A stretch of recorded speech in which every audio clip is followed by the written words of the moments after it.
Money will be anything you want it to be.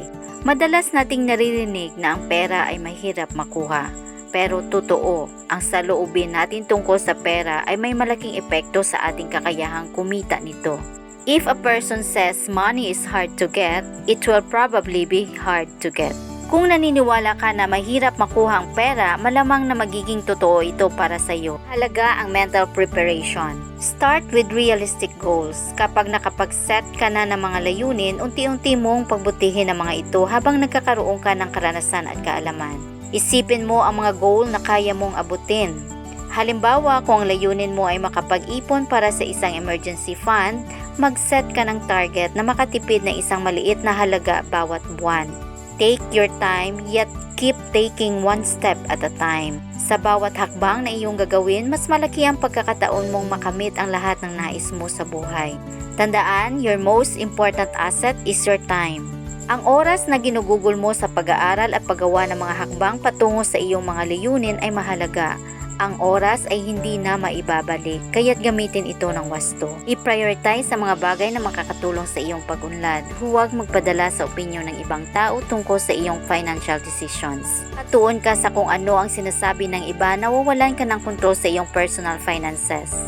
Mahalaga na maging school smart at street smart. In school, you are considered smart if you don't make mistakes.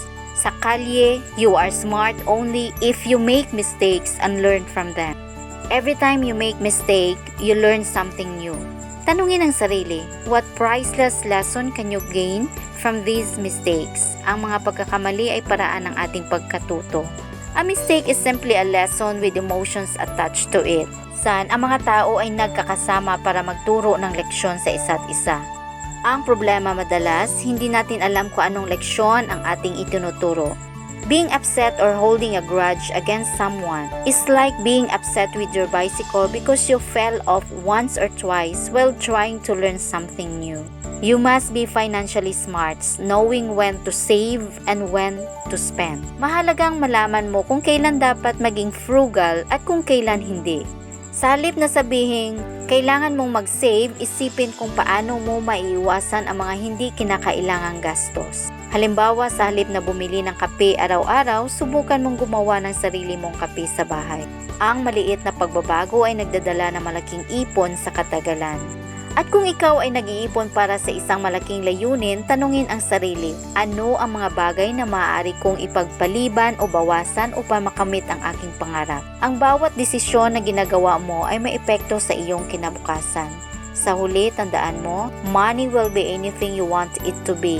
Ang iyong pananaw at pananampalataya sa sarili ay may kapangyarihan sa iyong financial journey. Pera ay nagmumula sa ating isip at mga saloobin, kaya't lumikha ng positibong mindset tungkol sa pera.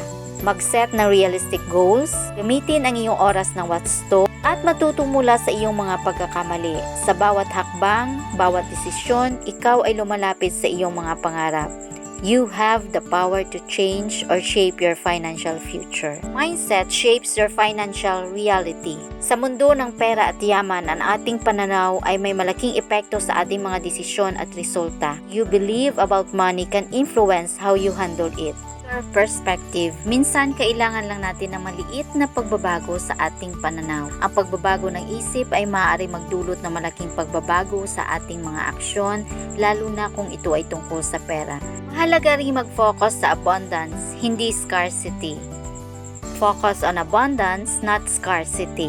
Kapag iniisip mo na kulang ang pera, mas malamang na mamumuhay ka sa takot at kakulangan ng pera. Practice gratitude.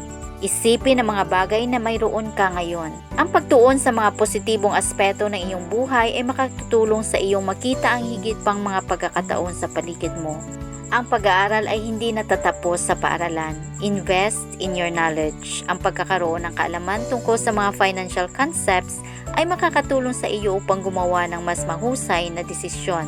Magbasa ng mga libro, makinig sa mga podcasts at manood ng mga educational videos tungkol sa personal finance at investments. Kung hindi ka pamilyar sa stock market, maghanap ng mga resources na makakatulong sa iyong maunawaan ito. Sa bawat bagong kaalaman, ikaw ay nagiging mas handa sa mga financial decisions. Surround yourself with the right people. Ang mga tao sa paligid mo ay may malaking impluwensya sa iyong mindset. Surround yourself with positive and financially savvy individuals. Kung may kilala kang successful entrepreneur, makipag-usap sa kanya. Alamin ang kanyang mga karanasan at ang mga aral na kapupulutan mo dito. Ang mga insights na kanilang ibinabahagi ay maaaring maging mahalaga sa iyong sariling financial journey.